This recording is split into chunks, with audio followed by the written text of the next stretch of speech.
Hello, Tashidale. I hope you're doing well. And we'll be continuing to understand what is loving kindness and compassion.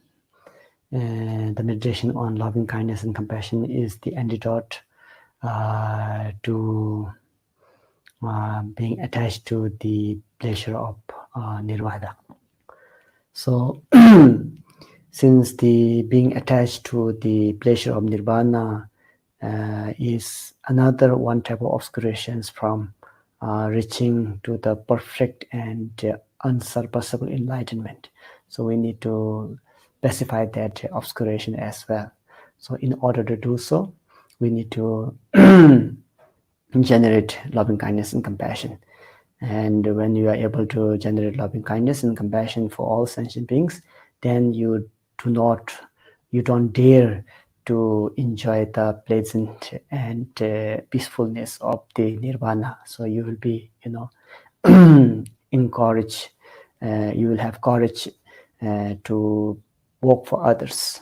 You have this kind of motivation to, in order to bring all the sentient beings into the perfect enlightenment. So this is very, very important. One of the very important cultivations of mind. So yesterday we tried to understand about the first step of this cultivation of mind, which is known as loving kindness. And what does loving kindness really mean? In order to understand it in a very simple way, it's a genuine wish to see all sentient beings happy and have the cause of happiness. So it is the kind of pure motivation in order to see beings happy. So kindness is actually is a behavior marked by ethical characteristic, a pleasant disposition, and concern and considerations for others. So a very genuine wish to see others happy, a very genuine wish to see all beings have the cause of happiness, and a very genuine concern for others, and a genuine consideration for others. So this is what loving kindness is. So in our daily practice, we always recite these 4 immeasurable thoughts. The first one is, may all sentient beings be happy and have the cause of happiness. So this is one of the 4 immeasurable thoughts. Okay, so we'll continue from where we stopped yesterday. And before we do so, we shall make rapid prayers, and then they try to give rise to bodhicitta. Sangye Jodan Zoge Jonam La Jangjo Bardon Dane Gapson Che Dage Jinso Gebe Sonam Ge Dola Bencher Sangye Roboresho.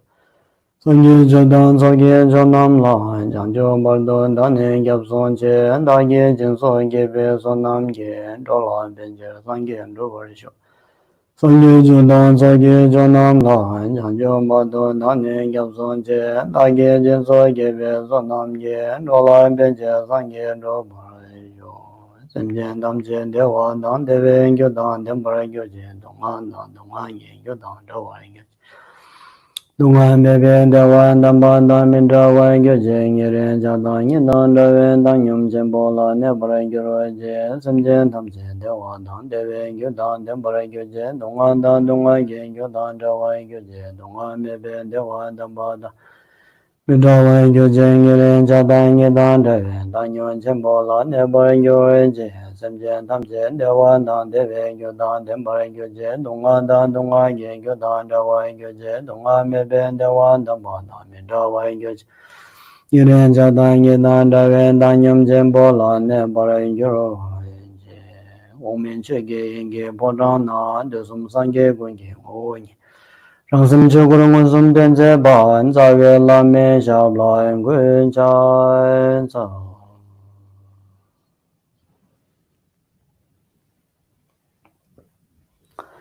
So giving rise to loving kindness or trying to develop loving kindness and compassion is the basic foundation for the cultivations of bodhicitta. So without this, we cannot cultivate bodhicitta. So we need to generate loving kindness and compassion before we really practice bodhicitta or try to give rise to bodhicitta. And if we do not have this genuine wish to see all sentient beings happy and have the cause of happiness, if we do not have this genuine wish to see all the sentient beings be free from suffering and the cause of suffering, then we'll be more like whatever practice we do, it will be more of the self-center.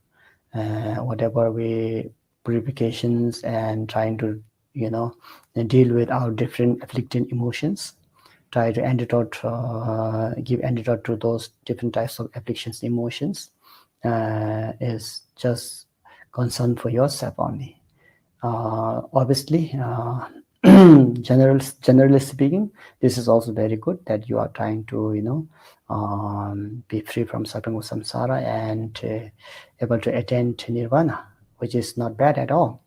But then, if you have only concern for yourself, if you only think about yourself, and that will be like a wish, a very narrow-minded actually, and which then cannot help many beings. So because all other beings are equally important to us, to ourselves, to be alive, to survive and sustain in this world, we need to have the loss of contribution from others. So because of that reason, it makes sense that we also need to take care of them, because if we take care of them, then it will help us actually. It will, it is cycle existence. So everything works under interdependence nature. So therefore, if you try to help others, then actually indirectly you're helping yourself as well. So this practice of loving kindness and compassion is very good. It has two benefits, benefiting of yourself and others. So therefore, this is advisable that one needs to generate loving kindness and compassion. And another thing is that this kindness is a wonderful thing. It has a very big power actually. Sometimes if you be nice and kind to others, sometimes if you speak nicely to others, sometimes if you have deep concern for others, that will change someone's entire life. It has that kind of power. One kind word can change someone's entire day or even in entire life. So it's very powerful. It looks very small, the very small cost, but it will have great effect from this. So therefore, one should not hesitate of developing loving kindness and compassion. Okay, having said that, all people may wonder, they would like to have the reason why we need to practice loving kindness, why we need to have compassion for others, in this, especially in this generation, 21st century, everything, people think that everything is give and take. So if you're doing something to others, what is the benefit of yourself? What is the reward? So if all people in this century are asking for reward and expectation, so obviously we need to be answerable for that too. So from the Buddhist point of view, Buddha said, yes, it has the beneficial effects, because if you be nice to others, they will be nice to you, and we both we both are having the same wish or same wish of having pleasant experience and delightful experiences, happy experiences in our life. So therefore, it is important, it is reasonable to have loving kindness and compassion.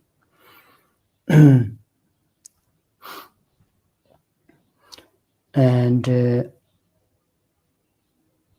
from the Buddha's teaching, we understand that in order to practice whatever the methods that are given to us by our spiritual masters, in order to utilize those practices, in order to implement those instructions, wonderful instructions, we need to have other beings as an object, right?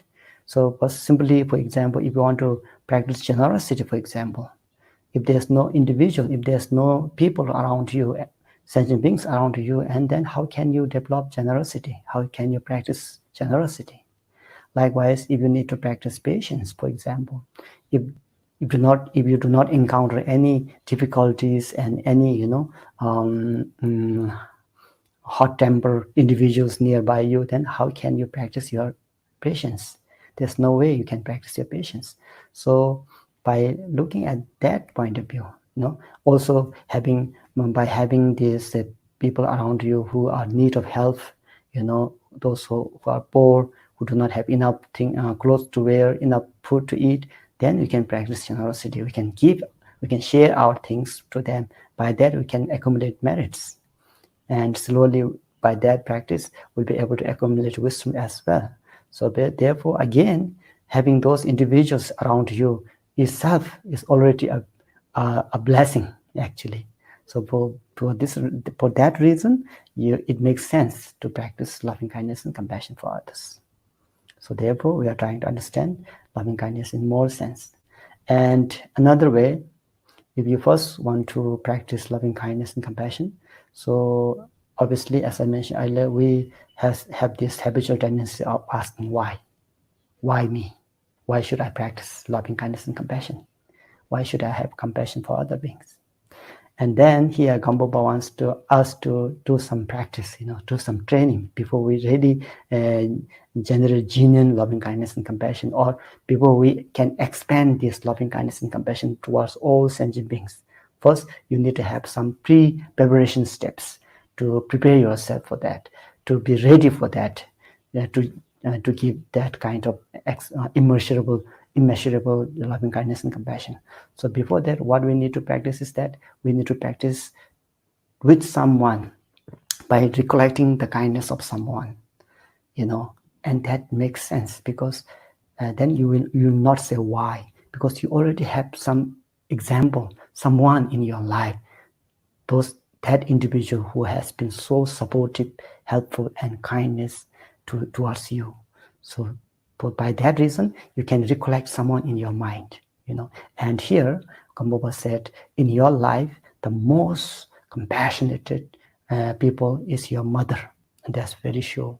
And he has given some reasons why it is why our mother is so kind to us. You can recollect all the kindness of us, kindness of her of giving this body to us, kindness of her going under so much difficulties, sufferings in order to raise us, kindness of her giving you this life, making ourselves even from uneven, giving us education, clothes, shelter, all these wonderful things that your mother has done to you, and also finally showing us the world.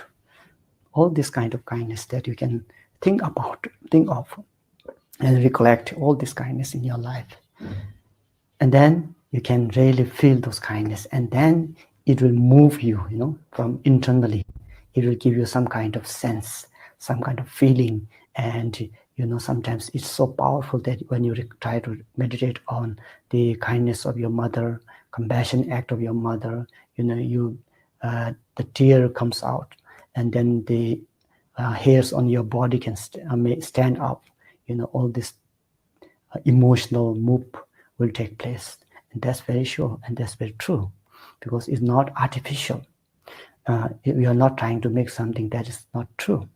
You're trying to meditate on things that are actually you don't really recall every now and then.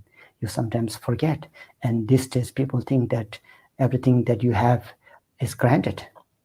It's not actually. It has lots of involvement of hardships that went through by your parents, especially your mother. So these things you need to recollect every now and then, and be sensible and be responsible for that. And then, later on, if there's any opportunity you can help your parents, especially your mother, then you should not hesitate to go forward and to do all the things that you can do to attend to your old parents, trying to support them in their old age. In many ways you can pay back their kindness. So therefore, Buddhist instruction are sometimes very beneficial.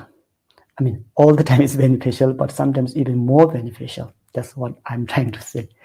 Even sometimes more beneficial, is more sensible. So therefore, we need to practice loving kindness and compassion. First, starting from the someone who has been so kind, who has been so important role in your life. So by recollecting their kindness, you will feel that, you know, the importance of loving kindness and compassion, and thereby, and you can, you know, utilize that loving kindness and compassion towards them first, towards your own mother first, as a payback time, or as a showing your gratitude or appreciation towards them, towards their kindness to you. So it's a kind of feedback, a good feedback, or being responsible children, and then you are able to pay back their kindness. So this is how you can start, you know, by developing loving kindness at the beginning. And obviously there are few steps before we can really give rise to bodhicitta. So there are few steps, and this is one of the steps by generating loving kindness and compassion. So first, in Buddhist instruction, they say first you need to acknowledge that all sentient beings has been your parents or your mother in many different lifetimes. We don't know, right? We are not sure, and that's very possible, because since we have been born in this life, this samsara, for many times, from the beginningless time. So they may have, you know, innumerous time that you yourself have been parents of others, and others has been parents of yours, mothers of yours. So we all have these possibilities. So therefore, by thinking that, you acknowledge that all sentient beings had been your parents, and especially your mother. This is one thing. And the second thing is that then you recollect their kindness. And you cannot recollect the kindness of all sentient beings as your own mother, because you don't recall those kindness. You forget, you don't remember those kindness. But of the mother of this life, you can recall, right? You can recall all the kindness that she has shown you. So then recollecting the kindness of your mother, that's the second step. Then third thing is then being responsible. After feeling that kind of recollecting the kindness of mother, then you're doing something back to them. You're trying to attend and give your service to them. That's third thing that you can do. And then fourth step here is that and then not only this mother of this lifetime, but you expand that loving kindness towards all sentient beings, thinking that they had been your mother in different lifetime as well. So then you slowly can expand that loving kindness towards all sentient beings, you know, slowly. And this is a process again, process and progress again.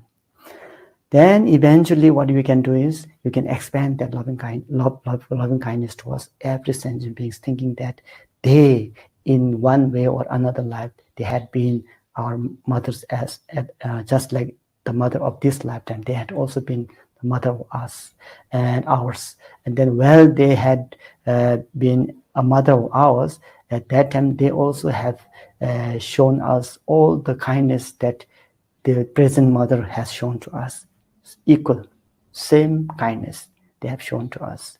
They went through same hardships, you know, trying to raise us and mature us. So therefore, you can expand that to in a greater sense towards all sentient beings. Then fifth step is that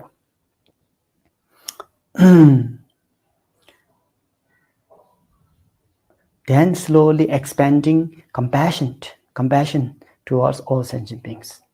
Not only loving kindness, but compassion too. So when you see sentient beings going under suffering, experience of suffering, then you cannot bear to see their suffering. You know, you can experience their suffering, you feel their suffering, and then you really want to reveal or pacify their suffering, and being more responsible for that. Because compassion is a genuine wish to see all sentient beings free from suffering and cause of suffering, isn't it? So therefore, you can expand that kind of genuine compassion towards all sentient beings. And then the sixth steps is, after that, what you can do is, then you can, usually what we do, whatever we do, good things to others, we always expect something in return, as I mentioned earlier, give and take. So we expect something back. There's the expectation involved. But in our practice, we should not. We should go beyond expectation. Then, since you have applied your loving kindness and compassion towards all sentient beings, then you should do this with the sense of what you call known as unconditional loving kindness and unconditional compassion towards all sentient beings, without expectation, without exception, and without expectation. So this is very important. If you're able to do this, then your compassion, then your loving kindness and compassion will be, enormous. It will expand towards all directions, towards all sentient beings, and it will never exhaust. There's no exhaustions of your loving kindness and compassion, because you have already dedicated and spread this loving kindness and compassion towards all sentient beings, and with good reason. If you have not applied a good reason, if you did not do good research before you give rise to loving kindness and compassion, then your loving kindness and compassion will be, shakeable, uncertain. You will have, sometimes you have some loving kindness, sometimes you won't, and because you don't have good reasons of foundation or background. So therefore, you should have, because since we did some research, we applied these generations of loving kindness and compassion from right from the beginning. When we started, we tried to apply that to someone who has been so kind to us, just like mother of this life. So we did some training already. So therefore, it will be more strong, stable, and expandable towards all sentient beings. Okay. So we continue from where we stopped yesterday. Yesterday we tried to understand the loving kindness of our mother in different way. So after that, GAMPOPA says, not only that, but all sentient beings, not only the mother of this lifetime only, but all the sentient beings have been our mothers, and all mothers have performed these same kind deeds to us. So not only the mother of this lifetime, but all sentient beings had been our mothers.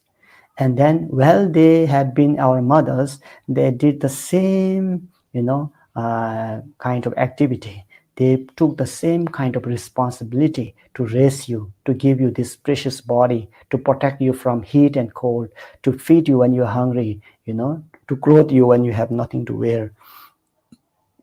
All these different difficulties that they face in the same manner. That's why you can now expand, taking your mother's kindness of this lifetime as an example, and then sharing or expanding that towards all sentient beings, thinking that they had been also just like your mother of this lifetime. They have also been your mothers in previous different lifetimes, and while they had been your mothers, they had shown you all these good qualities of loving kindness towards you.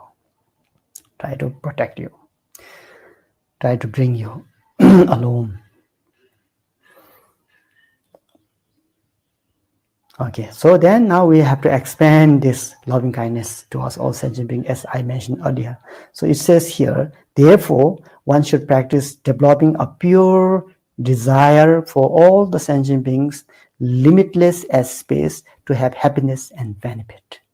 So towards all sentient beings, as limitless as space, because we now know that there are so many sentient beings in samsara, right? It's uncountable or uncountable. So therefore, you can just imagine that there's a sentient beings as far as there's a space. Therefore, it says, limitless as the infinity of space, such are the numbers of sentient beings. There's a quote from the Aspiration Prayers of the Purple Contact Sutra. So that much sentient beings. So you have to expand your loving kindness towards all those sentient beings who are under the space, limitless space. And then you have to think that all these sentient beings, may they have happiness and benefits. When one arouses this kind of mind, it is called genuine loving kindness. This kind loving kindness do not differentiate gender, does not differentiate caste, does not differentiate nationality, color, skin, whatsoever. That's why it's called genuine, a very pure, genuine loving kindness that's expand to us all sentient beings. Okay. And there's another quote from the Ornament of Mahayana Sutra, which says, "From the marrow of their bones, bodhisattvas view every sentient being as their own child. In this way, they consistently have the desire to benefit others." So from the bodhisattvas, from the bottom of their heart, they develop this genuine loving kindness, of seeing all sentient beings, or having a desire to see all sentient beings happy and cause happiness. So therefore, not only 1 day or 2 days, but consistently, they have this kind of concern and compassion towards all sentient beings of their benefits, sentient beings' benefits. So when through the power of loving kindness, tears comes from the eyes and the hairs of the body stands up, and this is called great loving kindness. So whenever one practices loving kindness by thinking the kindness of mother especially, and applying that to all the mother sentient beings, then while doing so, if someone has tears in their eyes and there's the hair of the body stands up, then that is known as the great loving kindness. And if one desires this kind of mind towards all sentient beings, so that kind of loving kindness, if you want to direct this or share or expand this towards all sentient beings, then it is called immeasurable loving kindness. Why it is called immeasurable loving kindness is because the object of your loving kindness are immeasurable. The sentient beings are immeasurable, so is your loving kindness. So therefore, it is known as immeasurable loving kindness. Immeasurable, this is the meaning of immeasurable loving kindness. It's in one sense, and in other sense, you can also understand this immeasurable loving kindness by understanding that your loving kindness has no limitation. You don't have, say, loving kindness towards your friend and not to your enemies. You don't do this anymore, because your loving kindness is for all sentient beings. So there's no limit. That's why it is sometimes called limitless or boundaryless. So there's no boundary. Usually what happens as an individual, normal individual, we do have loving kindness, but that loving kindness is only for our parents or relatives or family. That's it, right? Or friends. There's a boundary. It's limited. But then what we now do is, since we have understood the importance of loving, the kindness of all mother sentient beings, therefore we're able to break this boundary. We're able to make this limitless, since there are limitless sentient beings. So this is another way of understanding why it is called immeasurable loving kindness. Okay. So this is the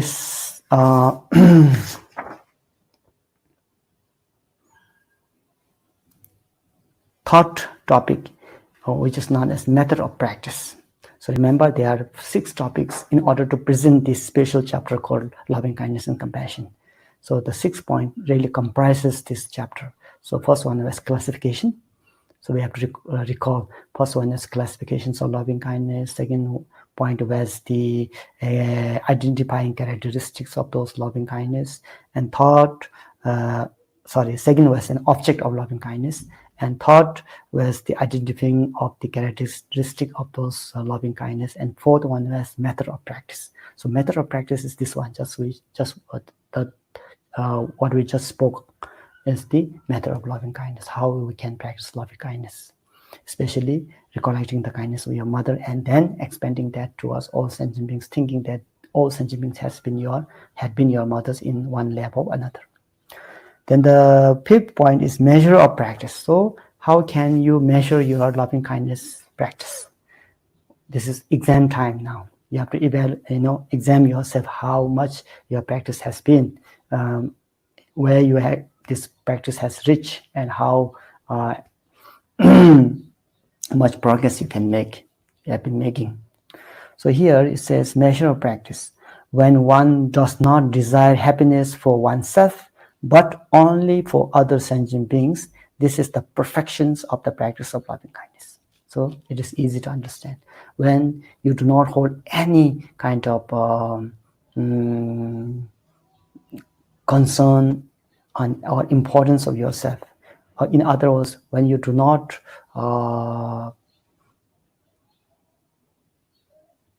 be selfish, then you can say then you are ready for expanding this loving kindness towards all sentient beings. So this is how you can measure your practice, as it says here by GAMPOPA.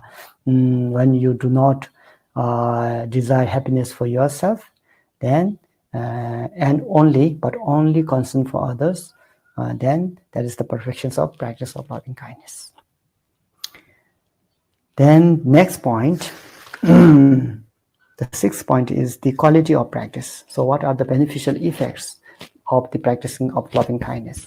And his GAMPOPA says here, one obtains limitless qualities by practicing loving kindness. So there are many different results from practicing of loving kindness, immeasurable effects, because since the cause is immeasurable, your practice of loving kindness is immeasurable, and the object of your loving kindness is immeasurable, all sentient beings, so the result will be immeasurable as well.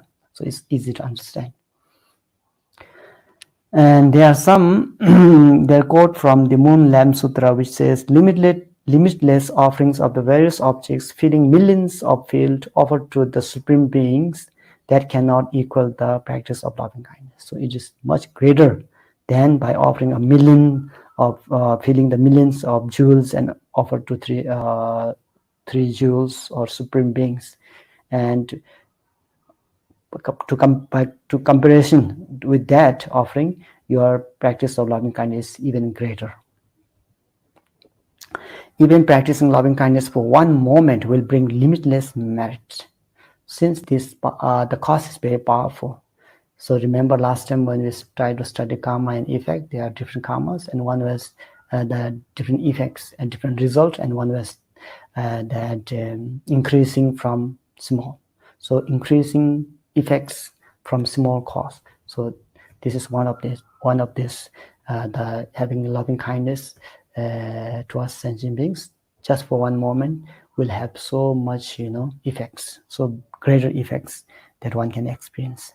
So another quote from the Precious Jewel Garland, it says, food cooked in 300 pots and given to the people 3 times a day, that merit cannot be matched by the practice of loving kindness for one moment.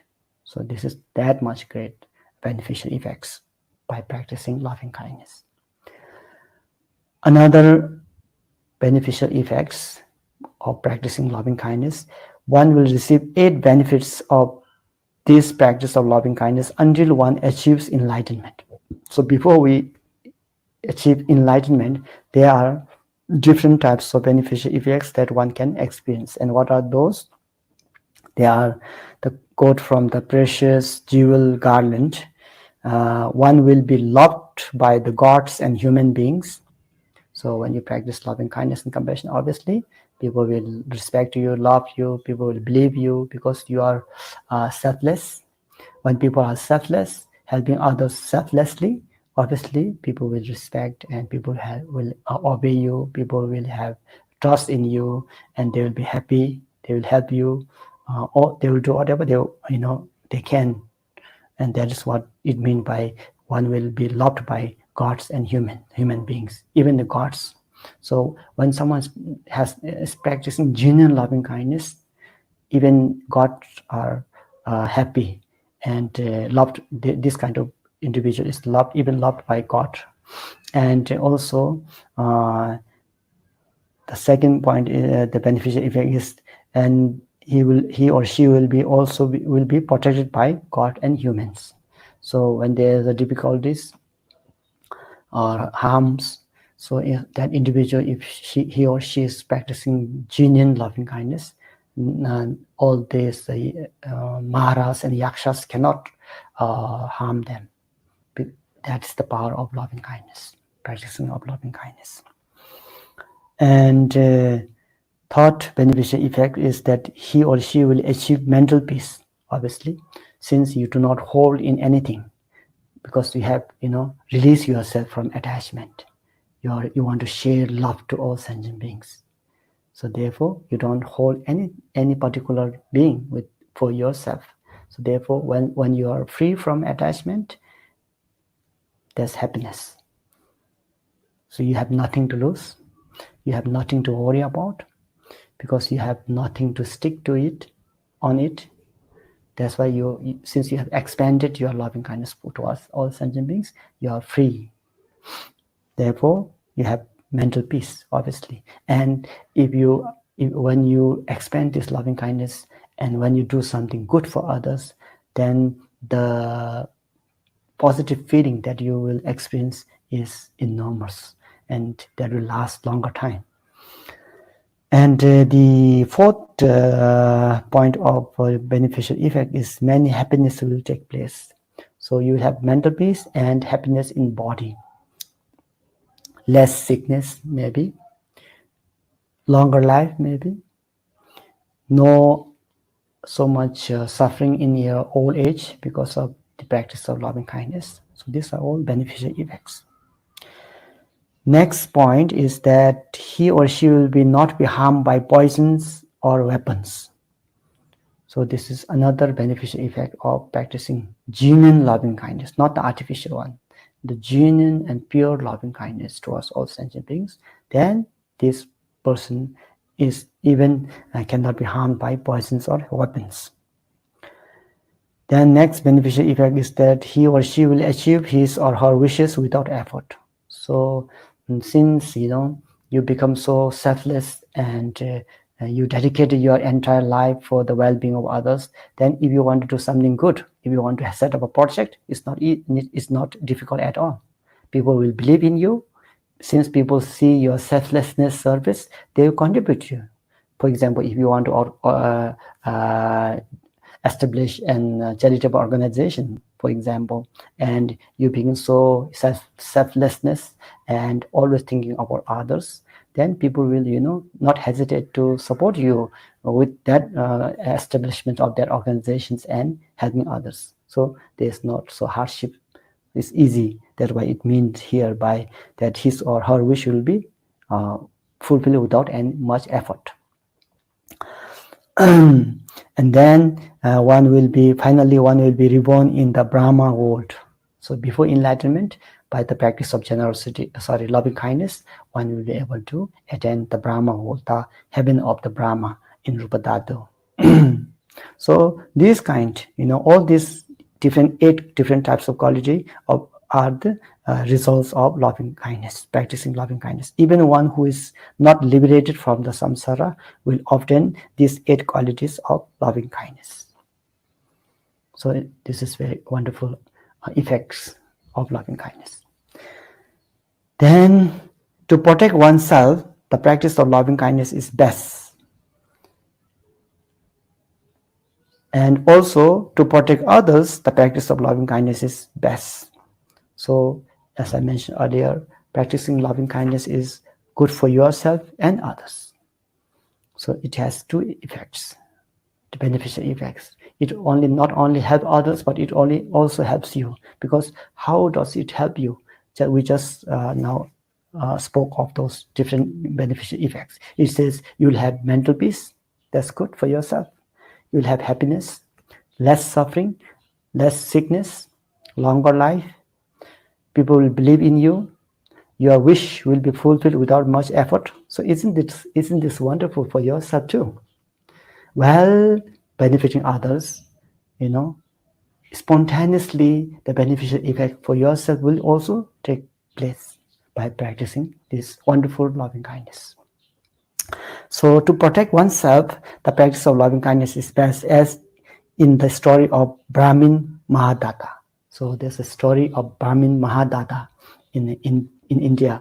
And this is a story of Buddha in his previous lifetime while he was practicing loving kindness. So I'll just try to read this story for you briefly. It's quite long, but I will try to make it short and brief explanations of that story. So there was this city called Bruta, where there lived a Brahmin named Nekroda. So this Brahmin Nekroda is very wealthy and is also well learned and wise man, a very good, very high scholar at that time. And he has more wealth than the king of that country. So therefore, and since he is very wise and intelligent and very scholar, king even took him as the teacher or the master of king. So therefore, king also worship him and pay respect to him. Therefore, he becomes so famous and he has so much wealth. But he and his wife, they were suffering from not having a child. So especially they want to have son. You know, on those days they think they should have son, but they didn't have children. So they prayed to the local deities and the gods of different realm, but for many years, and for 12 years actually. And finally, one day they had good news. So they have they give birth to a son, and they named him Mahadatta. And Mahadatta was something different from every other children. He was kind, polite, and a very sharp mind. He can learn things very fast, and he's always have concern for others, well respect for others. And then time passed by, he became adult, and one day he asked his parents permission to go out and see the country.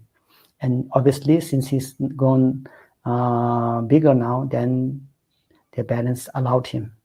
Until now, they didn't allow him to go anywhere because they cherish him so much, because they had been waiting 12 years for him, to come into their life. So therefore, they cherish him so much, they protect him from any kinds of harmful and difficulties. But then one day he went out with his retinue, about hundreds of people, and then he went around to see the city around. And while he was going, he saw on the road lots of beggars, lots of poor people without clothes, without food, and he was amazed, and it was a big surprise for him.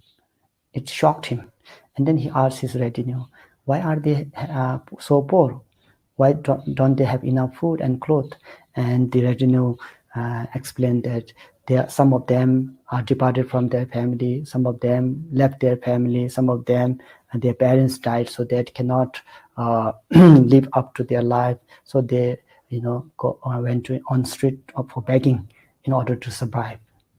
And then he felt so sorry for them, and then tears came from his eyes, and he really couldn't see their suffering.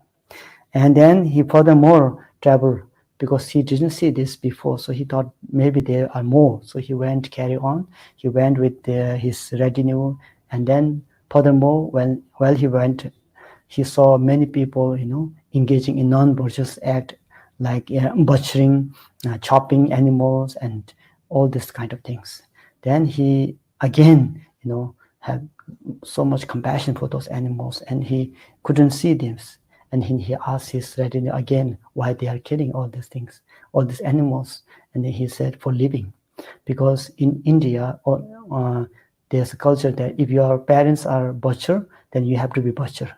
If your parents are fishermen, then you have to be fishermen on those days, in the ancient time.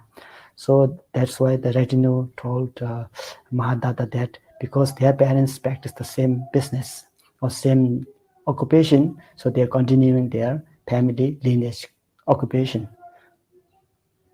And in order to fulfill, or in order to sustain, So they do involve in this kind of thing. Then he felt so sorry for them, both animals and the people who are involved in negative actions. Then this, didn't keep peace of mind within him. Then he was so worried, and he really wanted to do something for them. Then he went back to his home, and then he asked his parents, I saw all these things today, and I cannot bear this suffering of others. And can I use your, jewelries and all the food from your store? So when Mahadatta asked this to Negroda and his wife, since they have so much love towards the Mahadanda, they couldn't say no. They said yes, use whatever you want, feed how many people as you can. So he was so happy, he was pleased and overjoyed. And then next day he, announced to 10 directions, saying that from today, I will feed all of you, those who are in hunger. I will give clothes to all of you, those who do not have clothes. I will give jewels and whatever they need in order to, protect them. And food and jewels and whatever they need, I will give. Then many people come. There was big queue near their house. And then since his father is so wealthy, it took so many months that he can practice this generosity. So it went very well. But then after a few months, the storekeeper was quite worried, because one thought of the maybe two thought of the store is empty. And then he was worried, and he went to Negroda and report. And then Negroda says, don't worry, let Mahadanda practice his generosity, no worry. So then again, he carried on practicing generosity and trying to benefit as many people as possible. And then again, after a few months, then this time storekeeper couldn't, tolerate this, because he's seeing that it's almost empty now. Then he went to report to Negroda again. And Negroda said, well, I have given my promise and permission to Mahadanda. I cannot reverse my promise or permission, but you can do whatever skillful way you can. So then the storeman locked all the storeroom, and then he went to see his family. So then next day in the night time. So the next day when Mahadada tried to, practice generosity and try to give things to others, then the storeroom was locked. And then he was quite kind. He didn't complain. He was not mad. He said, oh, maybe this is my father's trick. And then he said, oh, it is understandable now. I cannot always, and I cannot totally empty his storehouse. He also should have something to eat and, to run his family. So he was very, intelligent as well. Then he thought, oh, I must now depend on something else. I must do something so that I can, continue my practice of generosity and benefiting all these needy and poor people around in the country. So then he went to different place and to get different suggestion. And so many people, some said you should do business, some said you should do farming, and some said, all these different type of ideas. And some said you should go to ocean and collect jewels. And there's one special jewel called wish fulfilling jewel that is held by the king of Nagas. So then he thought, oh, this is the best idea. So then he decided, to go to oceans and find those jewels, and especially the wish fulfilling jewel. If he had this wish fulfilling jewel, then he can just make a wish, and then all the wish will be fulfilled. He just need to make aspiration. So he thought that's the most easiest way easiest and the more beneficial. So he decided that, and then he went to get permission from his parents. He didn't get permission that easy, but by saying all this, his concern and love and kindness for others, then finally before that, then he said, if you do not allow me to go to ocean and collect jewels, then I will stay hunger strike. So he didn't eat for a few weeks, and then finally his parents gave up and said, okay, I don't want to see you. We can't see you dying here without food. without eating food, so you can go. Then he was so happy, and he announced that he's going to ocean to collect jewels in order to dispel all the hunger and thirst of the people in his city, in his country. So then many volunteered, because they all also now can see how Mahananda is selfless and trying to serve all beings there. So because of that reason, 500 people, just by hearing that, 500 people just came along with him voluntarily, and go with him to the ocean. So they went. And then they carried on, and then there's another place called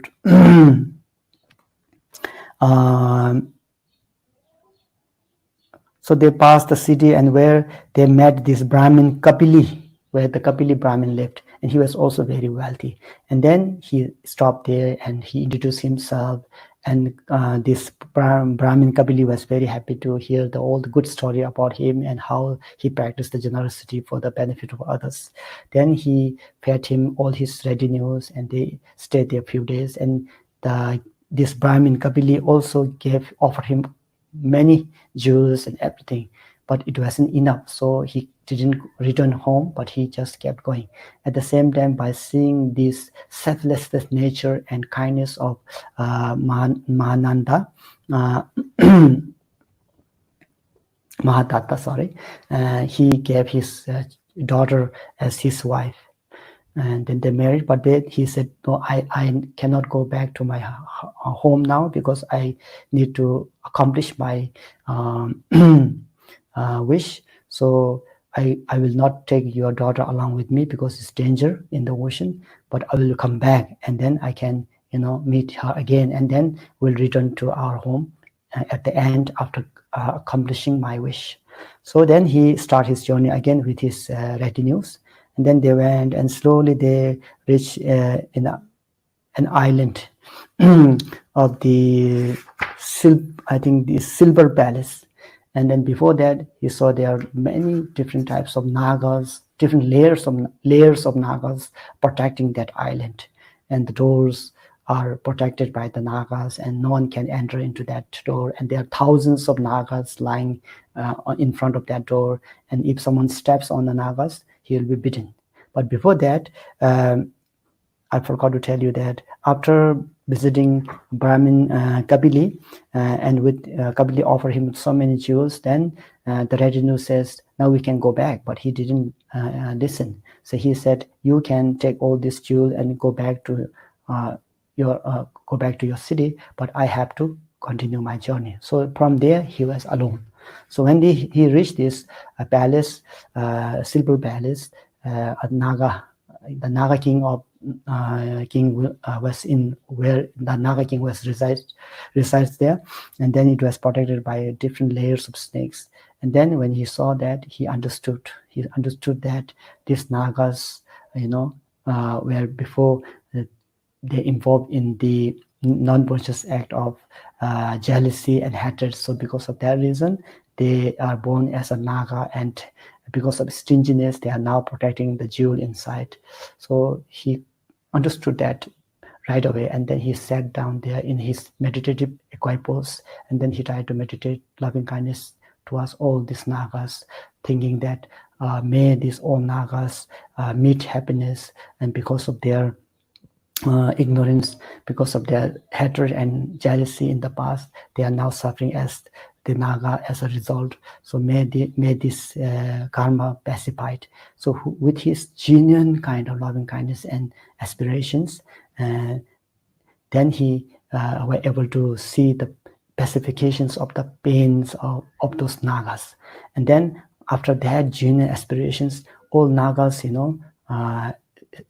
went aside, and then the path was open. So he went inside that palace. And after when he reached inside that palace, the king of that palace, Naga, was actually shocked and surprised to see this Mahadatta coming inside, because no one can pass those Nagas. No one can pass those Nagas at the door. So by seeing him, he was shocked and quite happy as well, because he thought this must be something special person. Otherwise, no one can come inside the palace without hurt by the Nagas. So then he welcomed him and he asked him why he's here. And then Mahananda told him all these stories, why he's here, how he was moved by seeing the suffering of others, starving people, people trying to sustain their life by killing and taking life of others and all. So he wanted to really benefit those beings. So then he said, that's why I'm here. So I want your help. And then Naga King said, what do you need? He said, I need your jewel, wish-fulfilling jewel. And then that was very, special actually for the Naga King. Not all the Naga King will give their precious jewel to anyone, but because of seeing his selflessness, service, and kindness, the king agreed to do so. But then king said, you are so wise and genuine man, but I need something back in return. Then he said, what do you need? Then king said, you have to stay here for 2 months and give me all the wonderful teachings and share me why or how to develop loving kindness. So this is, and he agreed, and they spent 2 months there. Everything was provided by the king, and then at the end he gave this jewel. And while he was giving this jewel, Mahatata asked him how far this jewel can benefit. Then the king said, 2,000 yojanas, the service of 2,000 yojanas. Because of this power of this jewel, you can benefit people around 2,000 yojanas. But then he said, oh, that's not enough. So, but he didn't say, if he thought, oh, that's not enough, because his mission was to help all the people around Jambudeva, this earth. So this earth is covered by, according to the Abhidharma, 8,000 yojanas. But the precious jewel that he got covers only 2,000 yojanas. Then he keep moving again and again. He went into oceans, and then next time, this second time, he met the palace looked like Labis Lazuli, the palace of Labis Lazuli, and same thing happened. He saw all these different types of layers of nagas protecting the palace, and then he did same thing. He sat and meditate on loving kindness. He prayed genuinely with his one-pointed virtual mind. Then Nagas were pleased and their suffering were pacified. Then he was able to enter that palace, and then same thing happened. King asked him why, and he replied, and then king agreed to give him this jewel. And then again, this king this time asked him to stay with him for 4 months. And then he said agreed, and at the end, while he was departing, the king offered him the jewel, and then he asked, what is the capacity or power of this jewel? Then the king said it can cover up to 4,000 yonjanas. And then he thought again, oh, that's not enough. This is just 50% of my wish being fulfilled. Then he kept going. At the end, he reached this palace named as the Gold Palace or Golden Palace. Same thing happened. He saw all these layers of nagas. He did the same meditation, pacified their sufferings. He went inside, met the king. King asked him why he came here. He told all the stories. King was touched by and moved by his story, and then king asked him, agreed him to give his jewel, precious jewel, but then instead he asked him to stay with him for 6 months this time, to give him all the importance teachings of loving kindness. And at the end, when he tried to depart, then king offered him the jewel, and he asked him what is the capacity of this jewel, how many, how far it can benefit. Then this time the king said 8,000 yonjanas. Then he was overjoyed, because what he did was only 7,000 yonjanas, but now he got more than that. Then he was so pleased, and then he went back to his country. So, well, on the way, he again met with the Brahmin Kabili and met his wife there, and then they all went back to their country.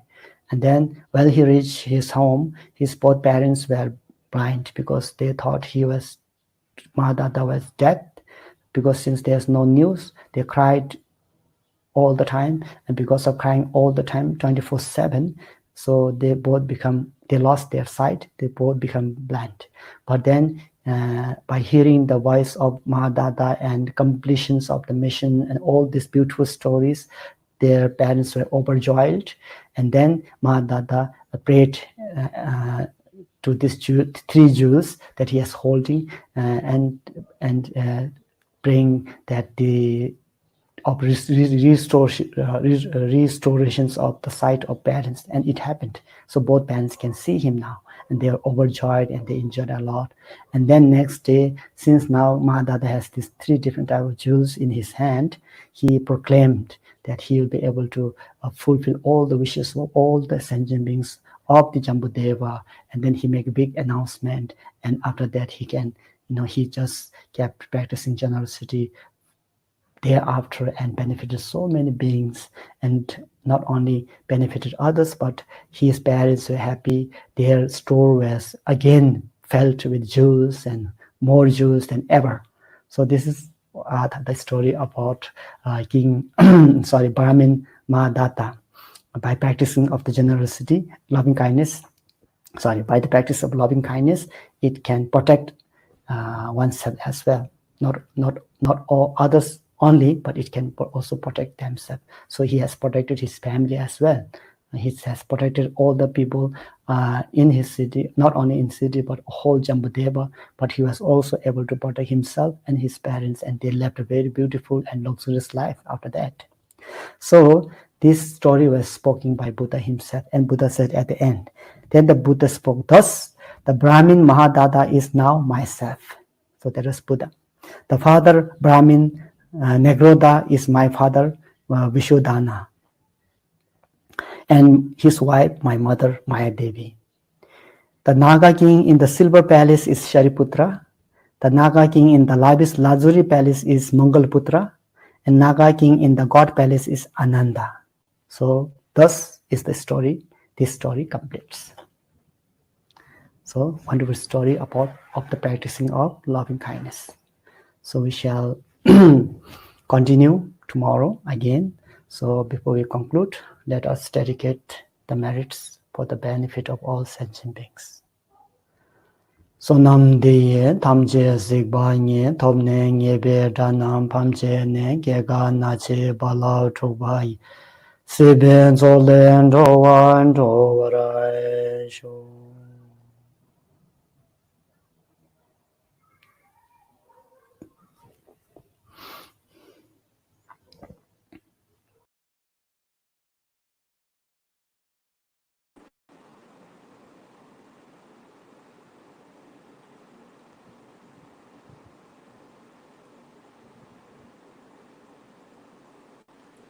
Today, now we practice recitation mantra and meditation. Therefore, first you visualize that in front of you, the root guru, and surrounded by Buddha and Dhamma, Sangha, Lama, Yuga, and protectors. Take in front of them with your great devotion, take refuge, and generate bodhicitta. Oi zanje je dan ge jo na la jan jo ba do da ne ja zo ji da ge jin so ji be ze na ge do la ben je sanje to parare jo sanje je dan so ge jo na la jan jo ba do da ne ja zo ji da ge jin so ji be se na ge do la be je san je do bra jo sa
Now we meditate on giving and taking meditations.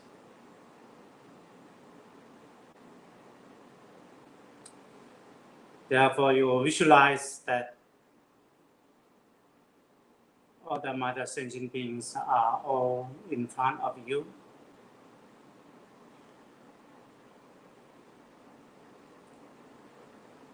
They all want is happiness, but they don't know how to obtain the happiness. What they don't want is they don't want pain and sufferings. They don't know how to free from the pain and suffering. They are all suffering in front of you. Now you meditate that we take all that they are sufferings and the cause of the suffering. That we give our happiness and the cause of our happiness to them. Then this meditation apply with your breathing. You breathe normal. Now you breathe in, that time you visualize that what the mother sentient means, they are suffering, they are pain, and the cause of the sufferings, the ignorance, attachment, hatred, all come out from their body, form of black smoke. Then you breathe in that black smoke with your breathing and go into your body. At your heart level, there's fire. The fire will burn off the black smoke. Then they vanish. Imagine that all the mother sentient beings are free from the suffering and pain and cause of suffering. When you breathe out, that time you visualize your virtues, merits,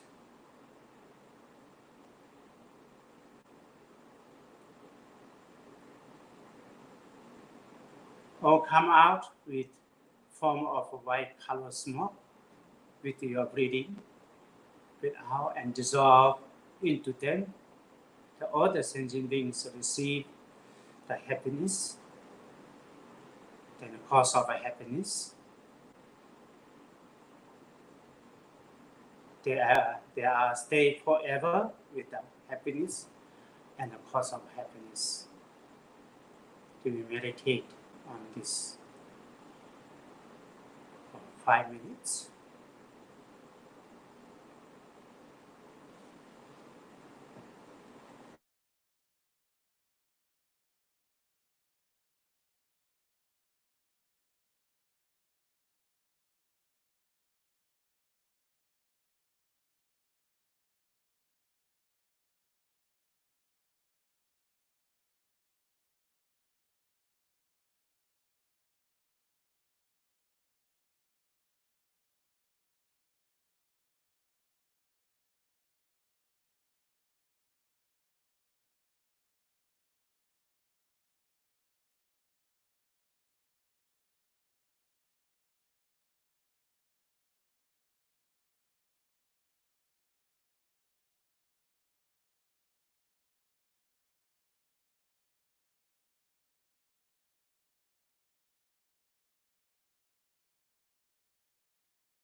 Now we recite all the mantras and the aspiration prayers.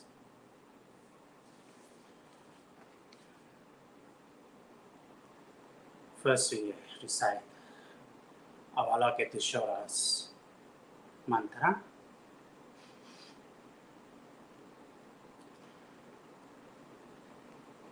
When we are reciting the mantra, we do aspiration prayers or meditation. Whatever we do is, firstly, is a motivation, and secondly is concentration, samadhi, and lastly, the dedication. This is very necessary, even though reciting few words of mantra or few minutes meditation or few minutes aspiration prayers, needing to must have involved of this motivation, correct motivation, and the concentration and the dedication is must involve. Therefore, first we reciting the Avalokiteshvara's mantra.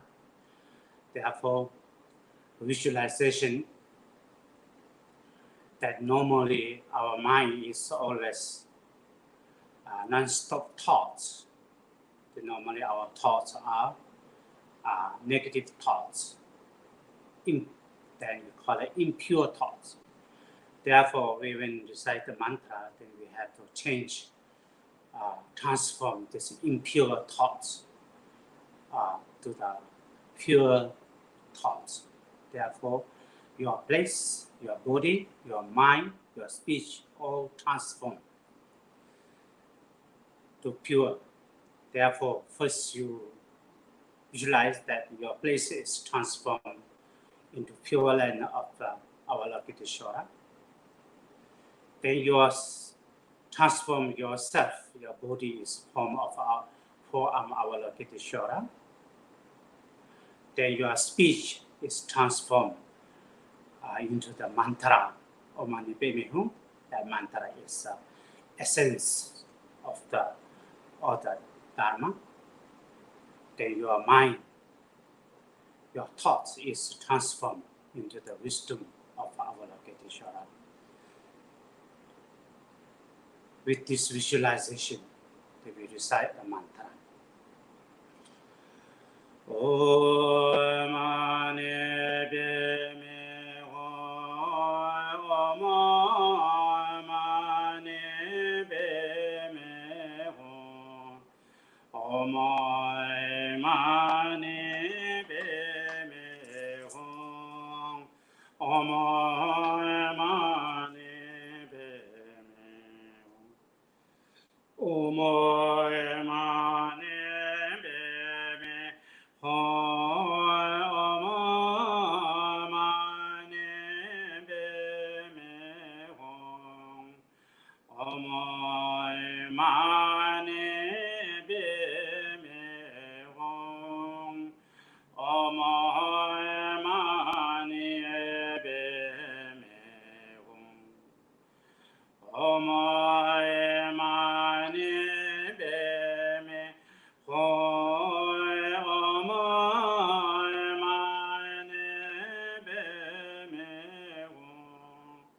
Om Mani Padme Hum, Om Mani Padme Hum.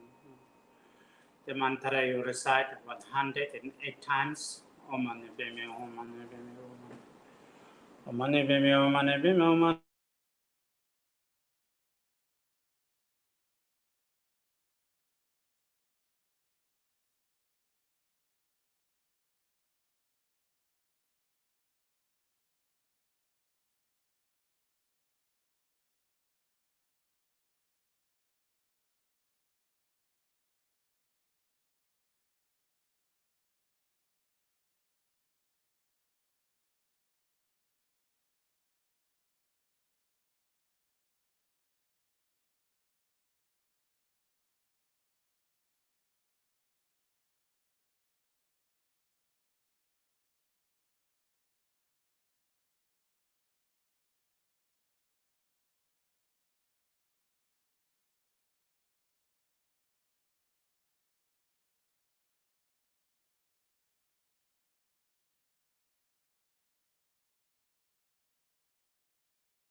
After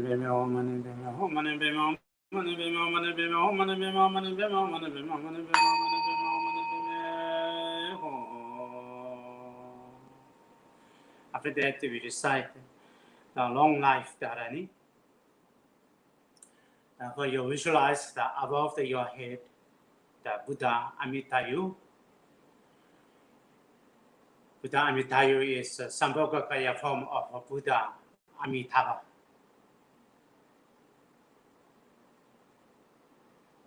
Now you from your heart, radiate light.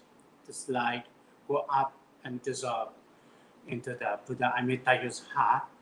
That requires Buddha Amitayu to give us the purification and the blessing and longevities. From through his love and compassion, the radiate light from his body. This light go all over the place. This light collect all the Buddhas, Bodhisattvas, body, speech, mind blessings, and the essence of universe, energy of universe, the essence of all the elements, energy of the elements all come and dissolve into the long light vase that he's holding. The long light vase, that all the energy go into the long light vase. Then all the energy blessings are transformed into the nectar. Then all nectar flow over the long light vase. Insert your crown in body to purify all the obstacles for the longevities. Then fill up your body. Then you imagine that you receive all the blessings of Buddhas, Bodhisattvas, and receive all the energy of the universe, and prolong your life, and your body is radiate light. They're full of energies. With this visualization, we will recite the long dharani 7 times. Om Namo Bhagavate Aparimita Ayurvejana Sudhini Siddhate Zorajaya Tathagata Arahate Samya Sambuddhaya Te Yada Om Bune Bune Mahabune Aparimita Bune Aparimita Bune Jana Sambharo Bhajite Om Sarva Samgara Bhare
Vishuddhi Mahanaya Parivareso Om Namo Bhagavate Aparimita Ayurjana Subin Citta Tenzuranzaya Tata Kataya Arhati Samya Sambuddha Yata Pune Pune Mahapune Aparimita Pune Aparimita Pune Jana Sambaro Bhajete Om Sarva Samkara Parishuddhi Dharmate Gagan Samungate Sobhava Vishuddhi Mahanaya Parivareso Om Namo Bhagavate Aparimita Ayurjana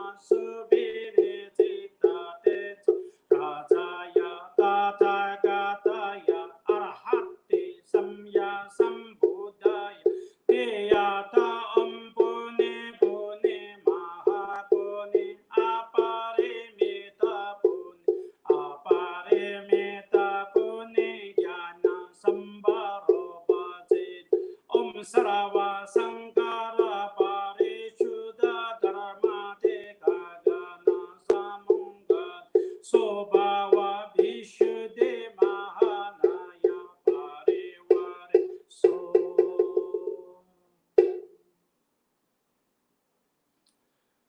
Now, Medicine Buddha's mantra, there's two type mantra, long dharani and the short mantra.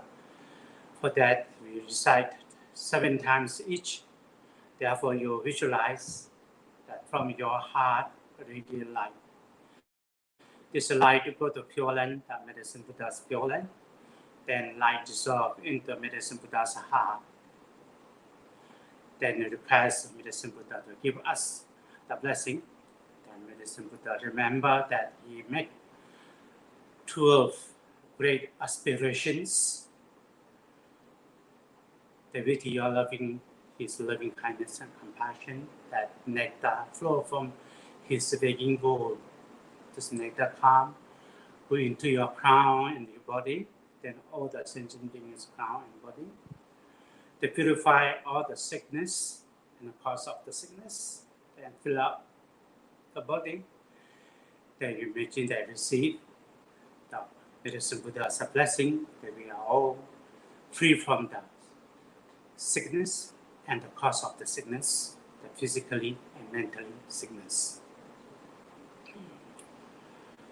Om Namo Bhagavate Vekhante Guru Pendrya Prabharajaya Tathagataya Arahate Samya Sambuddhaya Teyata Bekhante Bekhante Maha Bekhante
Now you visualize that Padnashawari deity in front of you. The nectar flow from her body, go into your crown in the body, to purify all the obscurations of the sickness and the cause of the sickness, all the negative energies are purified.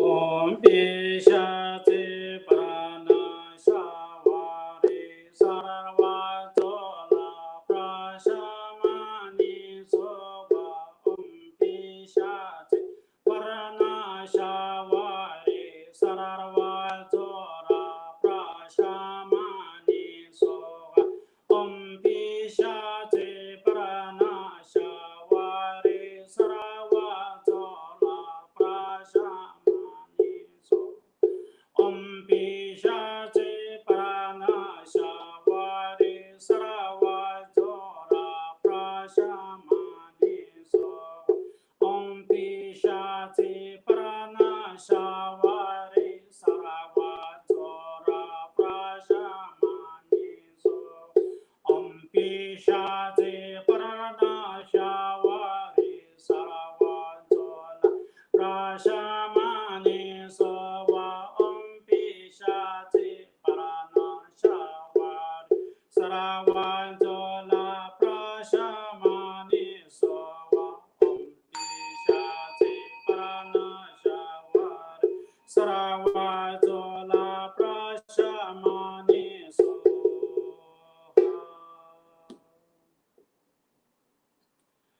Now visualize Dorje Namjam deity. The nectar flow from her body. They go into your crown and body, purify all the obscurations, all the sickness, all the negative energies are all purified. Nama Tenda Benza Krota Hulu Hulu Tika Tika Benda Benda Hana Hana Amite Humbe Nama Tenda Benza Krota Hulu Hulu Tika Tika Benda Benda Hana Hana Amite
Now visualize the traumatic in front of you.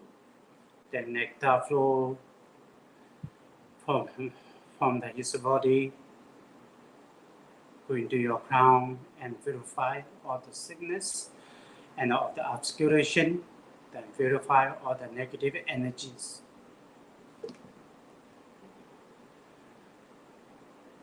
Om Boro Brahma Brahmana Ye Bhuti Bhuti Bhimale Ojo Ma Krodha Humbe Om Boro Brahma Brahmana Ye Bhuti Bhuti Bhimale Ojo Ma Krodha Humbe Om Boro Brahma Brahmana Ye Bhuti Bhuti Bhimale Ojo Ma Krodha Humbe Om Boro Brahma Brahmana Ye Bhuti Bhuti Bhimale Ojo Ma Krodha Humbe Om Boro Brahma Brahmana Ye Bhuti Bhuti Bhimale Ojo Ma Krodha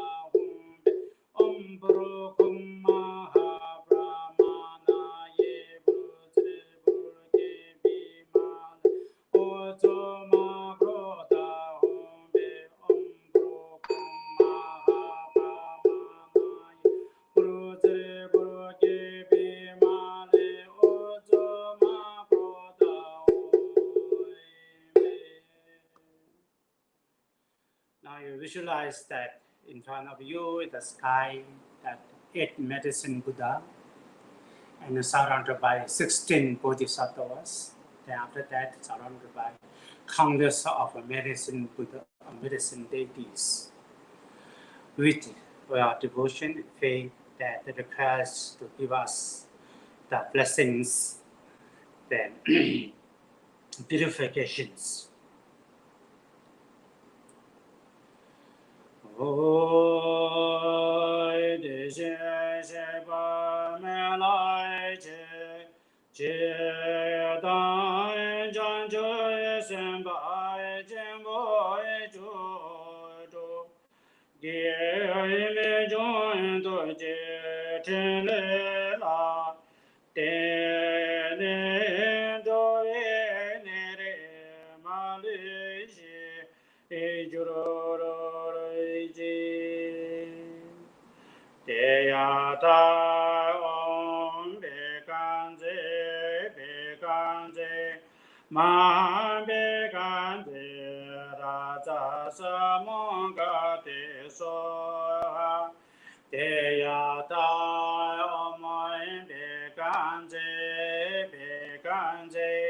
ma be kan ze ra za sa mo ga te so ha te ya ta om be kan ze ma be kan ze ran za sa mo ga te so ha. Recite mantra 108 times. Te ya ta om be kan ze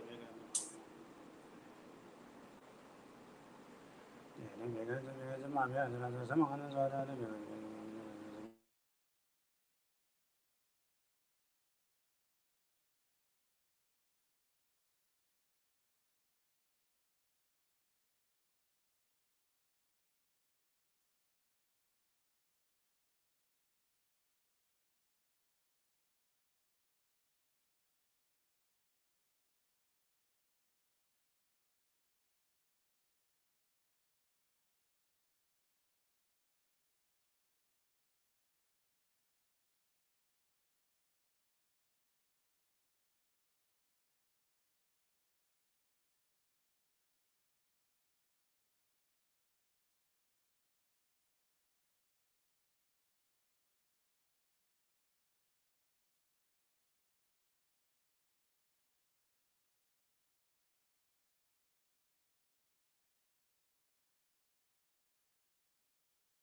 Raza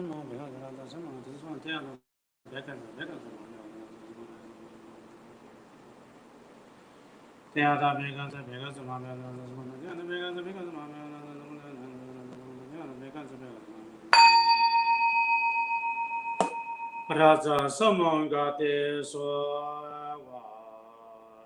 zemje ne ba jinye ba yodo ne le tojro jove ne ne malu ba ta do jongwa me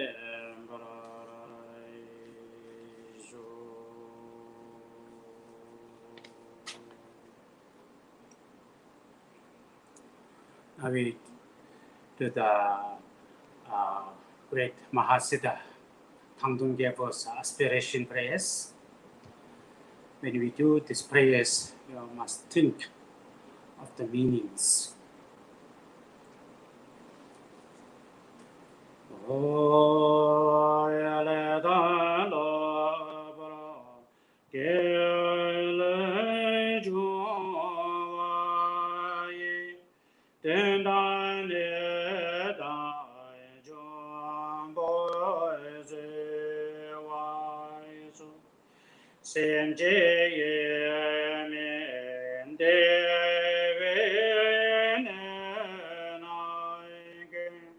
Jide kan so jong wara ma juru ji je trai je me te be se ja ji ke je la le se me de ji so chon ne ge do ngai ji ni ba ji de kan so jong wa ra ma ju ru ji che da ji ji kai nai ji ba tra ne ge mi za ma te pe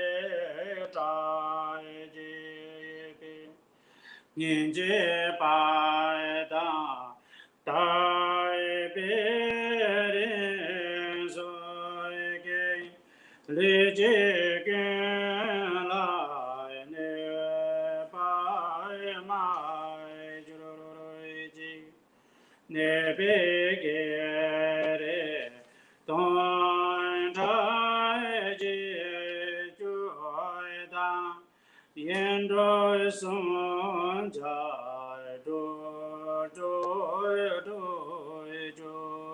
da xi jia zai xi ne lai so ba yin li jie ge lai se wa ra ma ju ru ji li se men de wa ma li choi ju be jun xi chu be do ma ji ni ba ma li xi xi dan do de ba dan se re ne mi de ji de ba ra ju LAMA Gonjo Sumai Gito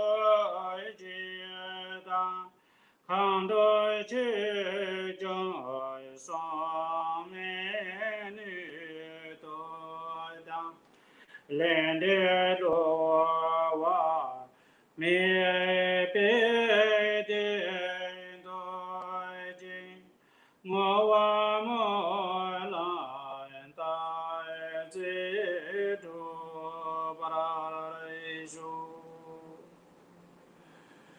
Repeat. Le dan lo bro ke le joro ba yi den dan ne dan jong bo se wa sem che ye me de we ne na ge ji de gan so jong wa ra ma ju ru ji ji da je me de we se ja ji ji la de su de je so ne ge do ma ji ni ba ji de gan so jong wa ra ma ju ji xie da xian ji kai nan ji ba da ni ge min zam ai de be da ji be nin ji ba da dai be ren so ge li ji ge la ne ba ma ju ru ji ne be ge re ton da ji chu da lo bro ye do som ja do jo da xi jia zai xi ne lai so ba yi li ji gen lai se wa ra ma ju ru ji li sen de wa ma li zhu ji bi jun xie zhu bi du nga ji ni ba ma li xie xin dan de de ba dan se ren ne me de ji de ba ra ju LAMA quan cho sum ge do ji da kan do ji jo so me ni do da len de lo wa me be de do ji mo wa mo la ma ta ce do ba shu repeat le da lo bro ge le jo wa ye den da ne da jo ba ce wa so sen je ye me de we ne na mai kun ji ke kham so jong wa ra ma ju ji ji tra she me te be se ja ji ye ji ji la le se me de ji be so cho ne ge do nga ji ni ba ji de kam so ju wa ma ju ji chi da xian ji ka na ji ba da ni ge min zam an de be da ji be nin ji ba da dai be ren so ge li ji gen la ne ba ma ju ji ye be ge re ton cha ji ai ju da lo bro ye do son ja do ju da 西家在西内来所拜耶，历劫根来切我来买就瑞吉，历生的哇嘛里追吉比。chúng sẽ cho bé đồ ngã lại gì nhỉ ba mà lì xì tan đô đêm ba tan chế lên miền địa chỉ đêm ba lại cho LAMA con trôi sông ghé đôi chi đăng hàng đôi chơi trôi sông mẹ đôi đăng lên đê lối hoa mẹ bé đê đôi chi ngô hoa mô lan tai chế tru parare shu emma hoi ngon sarai sanje na wa ta ye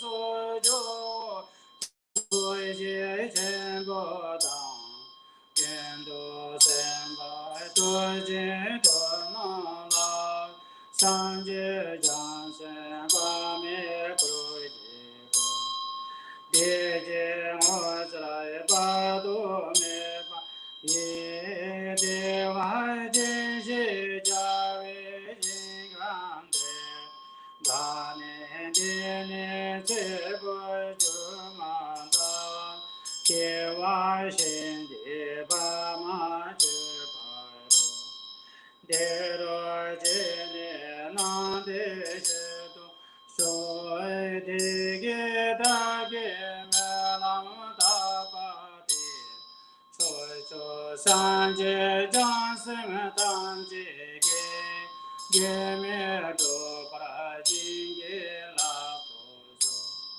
te ya dai ben da ji a van bo da na ye so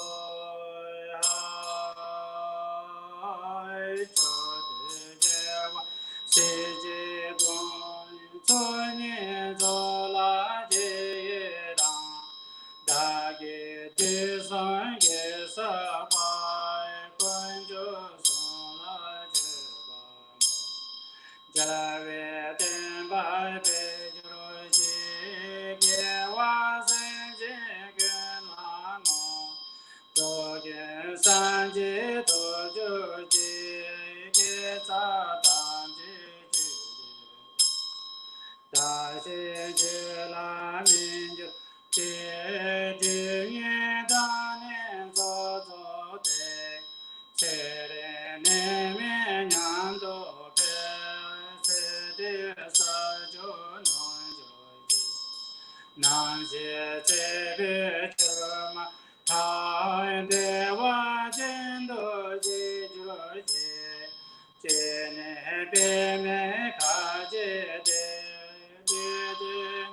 la san je Chang shuai to ne je se doi zhu be do wa zhen pa re shu. Now to the dedication. So nan de ye tan jen ze bai ni to ne ye be da na ba je